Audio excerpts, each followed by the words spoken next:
Well, if ever a team or a fan base needed an energizing moment, an energizing win, it was definitely the Steelers and their supporters going into last week. Felt like for the first time in forever, they didn't have to almost apologize for a victory. So now they're 4-2 after rallying past the Rams on the road, and they return home for 3 in a row at Acrisure Stadium starting this Sunday at 1 p.m. against the Jacksonville Jags. I'm Matt Gajtka along with Steelers Now analyst Derrick Bell, and we're going to break it down as we always do. Derrick, do you agree with my assessment that last week was rather refreshing for everyone in black and gold? Yeah, definitely. I mean, the first half, got off to a little bit of a slow start. LA came out firing, which often happens, at home. But I thought the defense really settled in, played extremely well, especially like after that, like first quarter, especially after they got kind of Puka Nakua cooled down a little bit. But the offense, it took them a little bit to get going. But the second half was probably the best that we had really seen them play, really so far this season. Really running the ball and passing the ball. So there was some exciting stuff that hopefully they can kind of, keep the momentum going into Jags week. All right, so yeah, let's get down to it. An actual running game at the Rams. Not like the numbers were fantastic. I believe they were still under 100 total yards on the ground, were the Steelers, but it was about getting little wins, wasn't it, Derrick? Because their win rates in terms of their success rate, I should say, in those running plays was over 50%. It was one of the best, if not the best, rates on the run in the NFL last week overall. So Najee Harris, Jalen Warren, they each made some big plays. They each had some important moments, especially there in that second half when the Steelers came from behind successfully. So what do you think it was? Was it the offensive line reviving and giving those guys better lanes? Do you think those two actually made better decisions with where to run the ball, or some combination of the two? Yeah, I think with the run game in general, I think it's a combination, man. I thought that the offensive line played really well. They did some creative stuff like conceptually as well, but I thought the offensive line played extremely well, man, especially the guys on the interior. I thought Mason Cole had his best game, not just in the run game, but also at pass protection. Isaac Seumalo was fantastic. The only like reps that like he really lost were the rare times that they left him one-on-one with Aaron Donald, which it's Aaron Donald. So, I mean, you just kind of got to take those L's when you get them. But James Daniels looked like he was fully healthy. So I think just the camaraderie, guys working in unison, all those things were really nice to see. And then, the running backs too. I thought that they left a couple plays out there, each of them, Jalen Warren and Najee Harris, respectively. But you mentioned just the success rate aspect of it. The Steelers are well over 50%. Last week in terms of rushing success rate. They came into the week at the bottom of the league. So anytime you're able to, 56% of their plays were successful on the ground. And like anytime you're able to do that, what that means is like you're consistently staying on schedule. You're avoiding getting put in those third and long situations, which we've seen the offense in a little bit too frequently over the course of the, first like 6-7 weeks of the season. So it was nice to see them get into a rhythm. And I like some of the stuff that they did. What were some of those things that they did? You mentioned some additional creativity from the play calling. So, were there any wrinkles coming off the bye that we hadn't seen before from this run game? Yeah, so the Rams, they like to play a lot of five-man surfaces. So they play, three down linemen, two edge defenders. They play really heavy on the edge too. So their guys like to get really upfield and kind of funnel everything back. They play two deep safeties. So they try to string along plays and allow people to fit from depth. But the Steelers have kind of stolen a Shanahan staple, the Zorro toss. You're seeing a lot of Allen Robinson being used almost as like a pseudo fullback. We've talked about the Steelers really being unable to run the ball out of like heavier personnel. So now they're shifting to more 11 personnel runs, but using Allen Robinson as kind of a fullback in some of those plays. But the Zorro toss stuff, Jalen Warren's touchdown run that he had in the start of the fourth quarter was beautiful.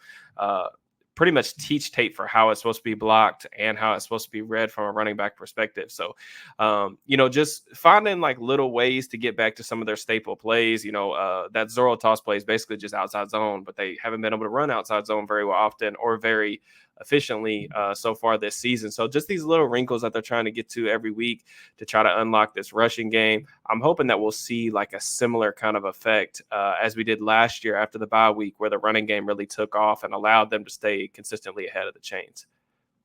Well, something else that was certainly above the line was the interception for T.J. Watt that ended up maybe turning that game. Of course, it was a one-score game, so any of the plays that we've talked about or that you could think of from this last week's game could have decided it. But that's where my mind goes to right away. And you wrote a piece for Steelers Now Plus on the site, Derrick. I suggest everyone watching or listening goes and checks that out. As you broke it down, you took some excerpts from an interview that TJ did on why exactly he made the read that he did to pick off Matthew Stafford.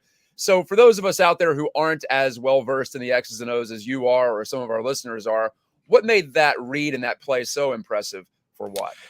Yeah, I mean, I think the main thing for me is just, man, I've seen that play call from the Rams. Hoss wide juke is like a little bit of a traumatic experience for me because I've seen McDaniels run that against the Steelers so many times. I want to say it was, I think it was the 15-16 or whatever AFC Championship game. They ran that play like 12 times against the Steelers and they just couldn't stop it. I mean, it was like they were just spamming it over and over again. But anyways, the play design itself, they went to empty, got the Steelers in base personnel. Watt was walked out over the slot receiver, and they just checked the cover two, which is not really all that uncommon. But the purpose or the intent of the play from the offense's perspective is to get Cooper Kupp lined up on a linebacker. They move him all the way around. They'll put him as the number 3 receiver to get him these like really easy, cheap yards and receptions because obviously getting your number 1 threat against a linebacker is what the offense wants to do. I just thought from just a football instincts and a football IQ standpoint, it was really impressive for TJ. He's really just the hook defender there. And like, he just did a really good job understanding that Stafford was trying to look him off and just make that break on the ball, especially, again, just the offense was so slow and sluggish to set them up, basically on the goal line to get them started in the second half was just awesome. I said it was one of the best plays I think I've ever seen TJ make, just because I just don't think that other outside linebackers or edge defenders, pass rushers, whatever, are making that play in space, and he just does it, and it's like, man, this is special stuff. Yeah, we saw a lot of that from Troy Polamalu over the years, didn't we? Figuring out something, seeing something. Maybe it was a key that he picked up from video study. Maybe it was just an instinct from all the years of reps. Not comparing the two in pass coverage, but just saying that seemed like that type of a play that was just outside the bounds of what you would normally expect from a defender, even an all-pro stud like T.J. Watt. Is it a fact that he might have a little more freedom to do something like that? Derrick, how do you feel that the reins are on Watt or even any other like a Minkah Fitzpatrick type of player to go outside the bounds of what you are expected to do as far as assignments concerned? Yeah, you mentioned like Troy, but like I also thought about, someone actually brought this up to me in a comment. I don't know if it was on Twitter or on Steelers Now, but they were comparing it a little bit to the James Harrison interception against the Cardinals in the Super Bowl, where he just instinctively drives back and ends up getting into that slant window and takes it right back for a touchdown before halftime. But, all the players that we're talking about, Troy, Minkah, James Harrison, TJ, all these guys are just transcendent talents, and like I think that's probably just one of the things that sets them apart, man. Like not just doing what they're supposed to do or doing what it looks like maybe on the playbook, but being able to make plays outside their responsibilities. And like that's the thing that I think sets maybe good players apart from great players.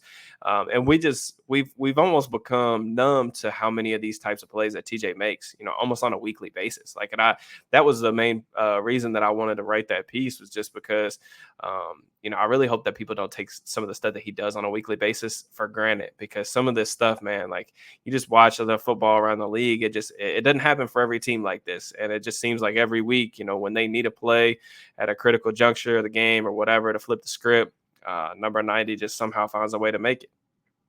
Yeah, good reference to Harrison there. Timely reference, as he's being inducted into the Steelers Ring of Honor this upcoming week during the game. So we'll get to relive that interception against the Cardinals in the Super Bowl, one of the great plays in NFL history for sure.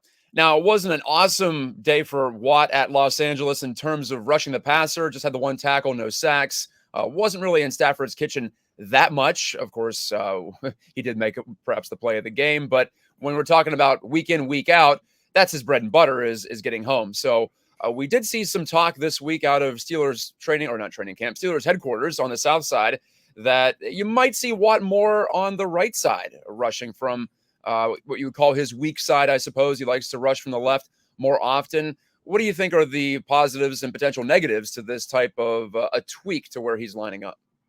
Yeah, I mean, TJ's really he's talked at length in multiple different interview spots over the years about just him being more comfortable on the left side of the defense. He's talked about like how some of his moves he felt like are just more effective. Could also be a flexibility thing. A lot of edge rushers are more comfortable rushing from one spot because they can only hit certain moves going one way. It's kind of like a basketball player. A lot of basketball players you see in isolation. Maybe they like to shoot pull-up jumpers on the left, or maybe they like to do crossovers going left to right or anything like that. So that's kind of how I always think about it. But you mentioned TJ was pretty quiet last week rushing the passer, only a couple pressures, no quarterback hits, no sacks. I think really, honestly, this is a necessary tweak that the Steelers honestly need to make. And I know that it's going to be a little bit of an adjustment period because TJ, he's comfortable on the left side. But I also think with him being so stagnant, it makes it easier to game plan against him, and not saying he can't still impact the game, because obviously he does more often than not. It's just what offenses are doing, especially these Shanahan systems with McVay and Shanahan himself, Bobby Slowick, they're making him rush. Like there's a phrase that offensive coaches will use, like making elite rushers rush twice. Well, they're making TJ almost rush 2 and 3 times. So they'll set a tight end over there, and then they'll chip a running back. And then, TJ's got to basically win 2 blocks before he even gets engaged with the right tackle. Well, when the ball's coming out in 2.5 seconds, winning 3 separate blocks is not like, that's not a realistic expectation for anybody, even somebody as great as TJ. So I think just being a little bit less stagnant and a little bit more, make the offense do a little more guesswork about where he's going to line up, and it could pay some serious dividends for their defense, I think. Yeah, kind of a long-term play, in addition to maybe surprising some people in the short term as well. Absolutely. On to third down, wide receivers, a topic of conversation this week. Well, first of all, George Pickens continues his ascent, what we think, to toward the top of the NFL's wide receiver hierarchy. Another 100 yards last week, some big plays. Deontay Johnson returns from the hamstring injury. Might have tweaked it a little bit, but he did practice today, Friday, as we're recording this. So it looks like he's going to be good to go on Sunday, which is huge for the Steelers. Now they have a 1A and a 1B, perhaps, as we discussed last week. Pickens was talking this week in the locker room, though, discussing the Jags defense with the media.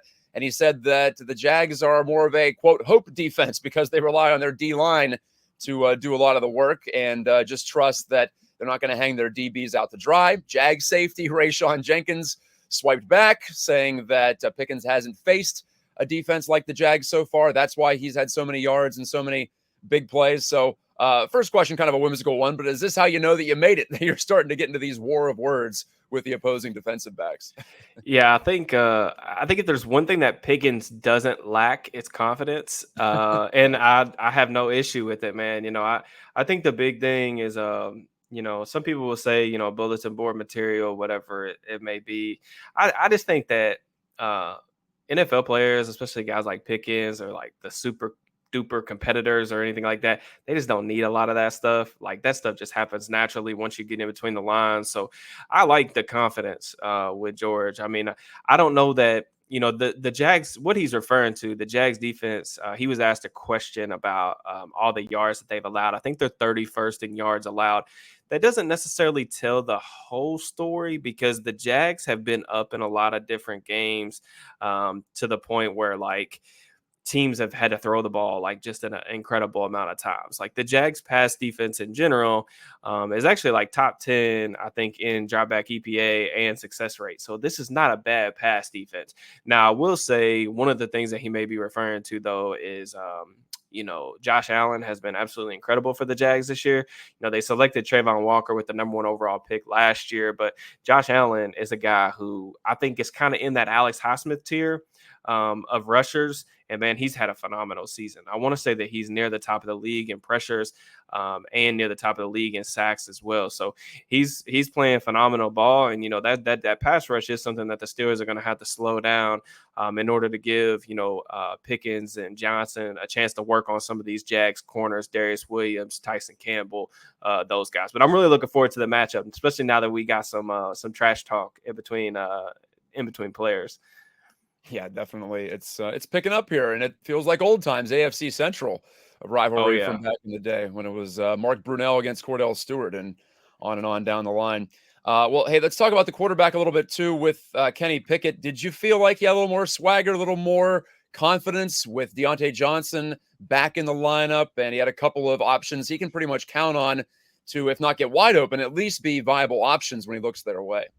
Yeah, I thought Kenny had arguably his best game of the season, and I don't really think that that's necessarily a surprise. I wrote a piece early last week about Johnson's return and what that could potentially mean, and I just think that Johnson's ability to get open quickly and win, especially against man coverage, I think it's going to be able to settle Kenny down, and you saw that, man. Like I really thought over the course of the game, especially in the fourth quarter, he was getting really hot. He was making some anticipatory throws to the sideline. And really what the Steelers were doing, it wasn't anything crazy from a schematic standpoint. They were basically just willing to say, like, the Rams, just the way that they were playing defense, getting a lot of quarters. The Steelers were just isolating their receivers and just saying, like, we don't think y'all have a corner that can stop 14 or 18 one-on-one, and they were just attacking those matchups. Killer Witherspoon, Darion Kendrick, those guys. The Pickens and Johnson, they had their way with those guys. You saw it on slants, on hitches, comebacks, back shoulders to Pickens. And I just think like adding another guy that I think Kenny really trusts to be in the right spot at the right time and create that separation. Is going to do wonders for his confidence, especially if the offensive line plays like they did last week and gives him an ample amount of time to get rid of the ball. So I thought that last week's version, at least in the second half of the Steelers passing game, is probably like, I don't want to say like best case scenario as if they can't get better, but like that's the version that I think we at least need to see through the rest of the season, just with the ability to, kind of just pepper those targets to those two guys and just have them, take over the game. And that's what I thought they did. You shared something on Twitter/X this week about how George Pickens is pretty well rounded when it comes to either going up against man coverage and zone coverage. How do you feel about Deontay Johnson? I know he doesn't have a great sample this year, but do you feel like he's similarly positioned as far as his skill set is concerned to be able to do it against whatever? Or does he have, would you rather see a different or a man coverage or a zone coverage against Johnson when he's out there? Yeah, I think in general, Kenny's a lot more comfortable, in my opinion, throwing against man coverage, especially for like young quarterbacks. That's not overly rare. I think in general that's not crazy. Man coverage, if you've got two guys like this, like 14 and 18, like where you're gonna be able to kind of pick your spots and pick your matchups, the Steelers are gonna have answers for that. I have no problem. I think from a zone perspective, it kind of just depends. For example, the Rams, they were playing technically like zone coverage, but the Steelers were, so like if they're in quarters, which the Rams played a little bit of on Sunday, they were doing some like 4 strong looks. Well, if you have an isolated receiver on one side of the field, that quarters corner to that isolated receiver is basically, it's man coverage. That's what it is. Mhm. Like you may have a little bit of help depending on the call for the safety, but like you're basically one-on-one, and the Steelers were able to kind of just isolate that. And I also think it just makes the game easier for Kenny. Like it's basically half field reads. Like, all right, if I get one-on-one, this is where I'm going with the football. It makes it easier for him, where you're not putting as much from a processing standpoint, and it allows him, I think, to play a little bit more on time. And I thought that that's really what he did over the second half of the game, just kind of picking his spots, picking his matchups, and the Steelers are winning. That's what I was going to ask you actually about the quarters. Is quarters coverage? It could be like a man like zone coverage because you're splitting it up to such a degree. I'm just curious about where some of this data comes from, because some of it's from Sports Info Solutions. Some of it people are, I guess, charting games on their own. We all know about Pro Football Focus and what they do. So, Mhm. what's your level of confidence, I guess, in that kind of data that does have some subjectivity to it? I love that data because it's so much more specific than what we're used to getting in football. And I like to see information that's more relevant to certain contexts. But do Yeah. you have an extremely high confidence level in the fact that, well, this was charted as a zone coverage, but it might have been closer to a man coverage? How do you feel about Yeah. that? Yeah. So like I've always said to people, to your point, like when I see tracking stats for like cornerbacks, for example, Mhm. and I see like yards and catches and stuff like that from like Pro Football Focus, I think what they do is great. I just think that there's so much context that's needed. So say you're playing cover 3 and the cornerback is playing 8 yards off, and the outside receiver runs a 5-yard hitch and he gets a 6-yard gain. That's a good play for the offense. And Pro Football Focus is probably going to chart that as like if he's in bail or if there's not a defender that gets out there, they may chart that completion to the cornerback.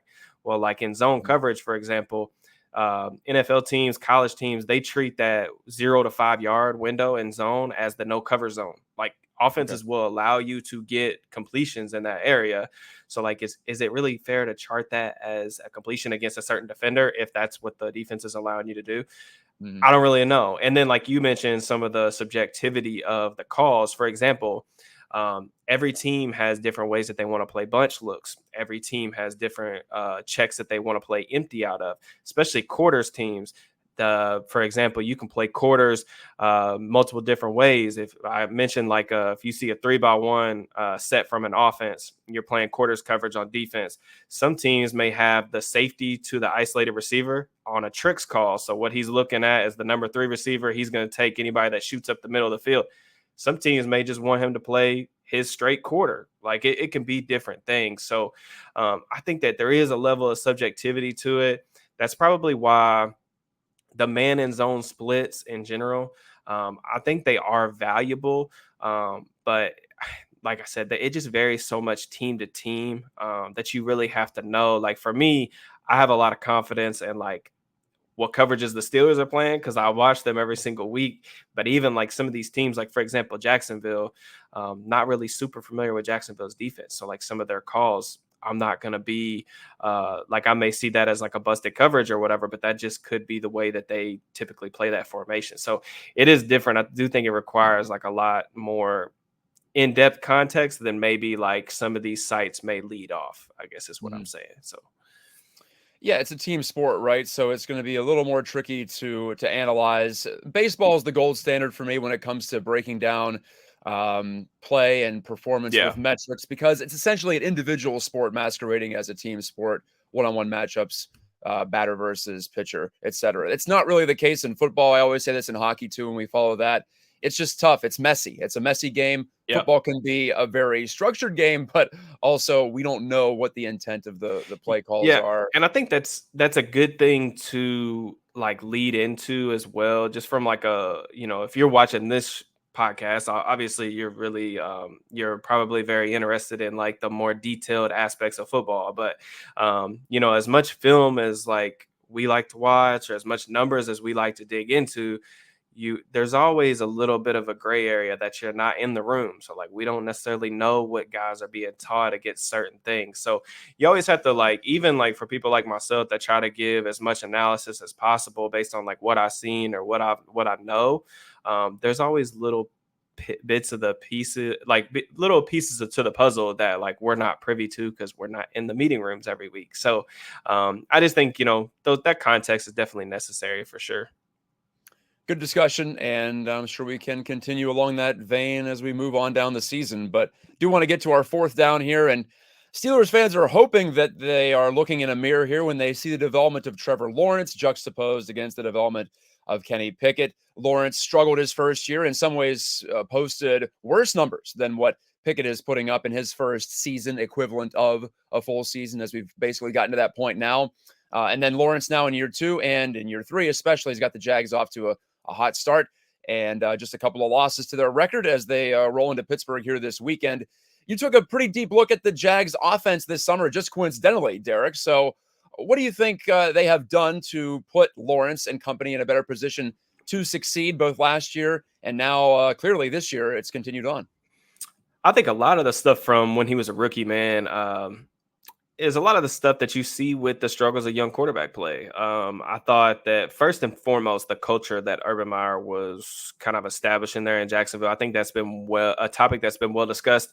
I mean, there are certain respected people that have been around that facility that literally called that, one of the worst like coaching jobs ever. So like, and I don't think that there's any doubt just based on how Trevor played, their results, how quickly that thing fell apart. So that's first and foremost. And the Steelers are lucky that they really don't ever have to deal with stuff like that because Tomlin, always has that, the Steelers at least heading in the right direction, in my opinion, from a culture standpoint. But, I think that they've done a good job just over the past 2 years making, him comfortable. They went out 2 years ago, signed Christian Kirk. That was a deal that didn't get really good reviews at the time, but, it gave Trevor a number one option. Christian Kirk's really good out of the slot. He runs a lot of the routes that Trevor throws extremely well. So, one of the things I like that Jacksonville did last year, they were running out Marvin Jones, Zay Jones, Christian Kirk. That's not a receiving group that is going to blow the doors off people. But what they were doing, they were really good at using bunches to get some of these guys free releases off the line of scrimmage. They were really good at using like mesh plays and creating space for some of their guys that don't do that naturally. And I just think that speaks to good coaching. That's what, Doug Peterson does. He's gotten the most out of a lot of different quarterbacks, a lot of different offensive schemes. So was a fan of that. And then, one of the glaring weaknesses that Jacksonville had last year was, I mentioned the bunch sets. Well, the guy who's isolated on the other side, they were putting guys out there that just, quite frankly, could not win. I mean, their best like isolation player last year on the outside was really Evan Ingram, who's a fine player, but you look around at what some of the other young quarterbacks in the league got, AJ Brown for Jalen Hurts, guys like that just absolutely dominate those one-on-one matchups.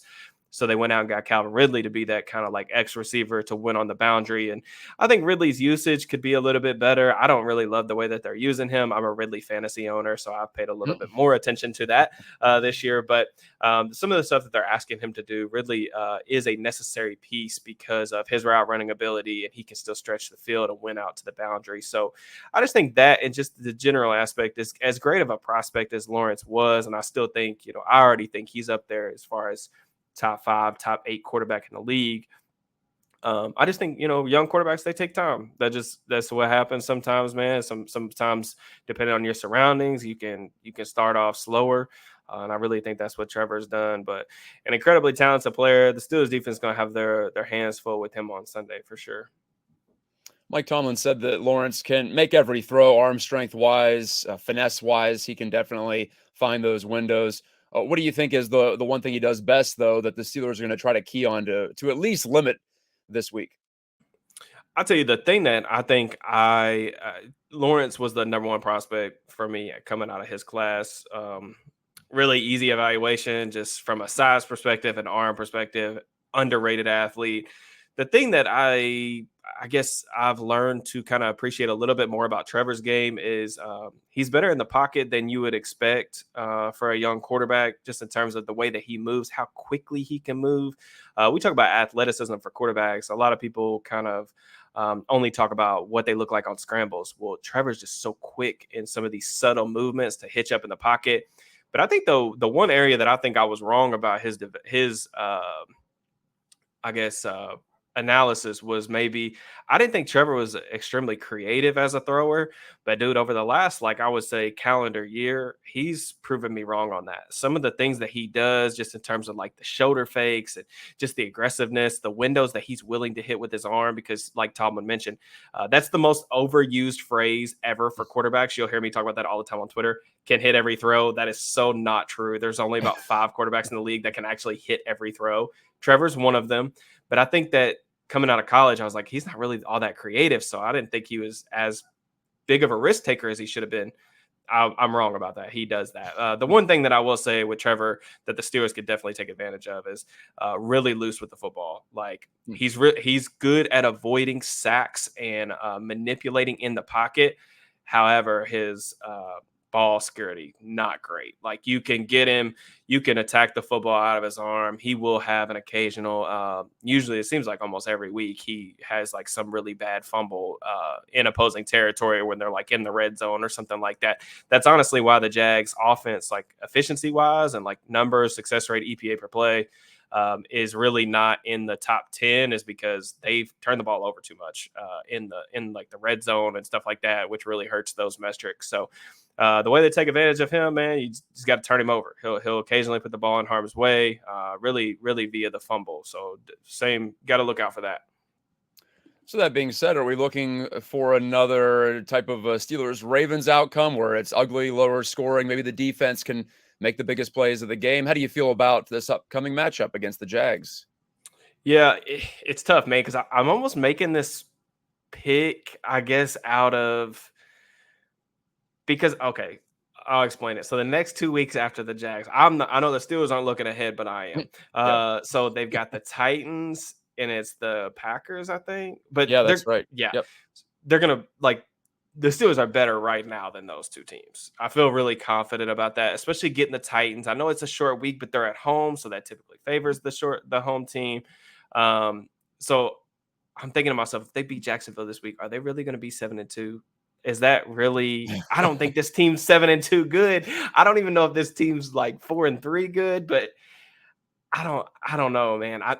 I'm gonna take Jacksonville because I think Jacksonville's a better team. That's just my opinion. Some of that may be like preseason bias because I was really high on Jacksonville. Spoiler alert, I also took them to go to the AFC Championship game to take on the Chiefs. I had a rematch there. So I think that Jacksonville has been a little bit, they haven't put it all together, but I think they're getting close. Their defense has played a lot better than I anticipated. They've been really good at stopping the run.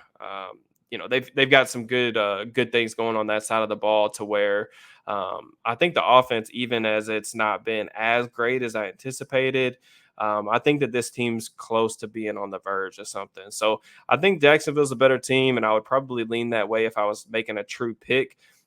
For you betting folks out there, I would probably stay away from this game because it could be one of two things. Like I could see Jacksonville just coming in and lighting the world on fire to where Trevor just picks apart the secondary if they're able to give him enough time. And then I could see the Steelers doing what they normally do, keep it close in the first half, and then Wyatt or Highsmith or somebody makes a crazy play and they end up winning like 21-20.